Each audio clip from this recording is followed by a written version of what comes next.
ต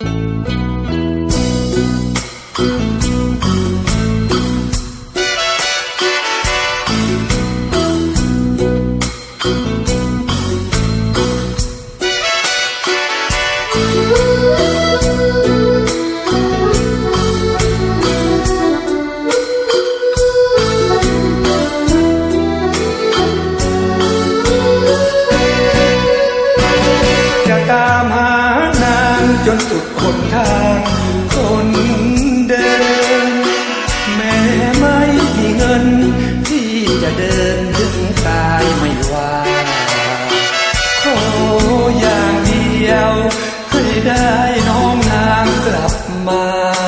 จะตายไม่ว่าพี่ปรารถนาน้องนางผู้เดียวเจ้ามานี้ไกลเป็นอย่างไรเล่าทูลหัวหรือหลงเมามัวคนรูปงามเขาตามมาเที่ยวรักกันไม่นานเจ้าก็พาหนีไปไม่เดียวหรือไปท่องเที่ยวเจ้าจึงหนีไปไม่กลับมาใดในสยาม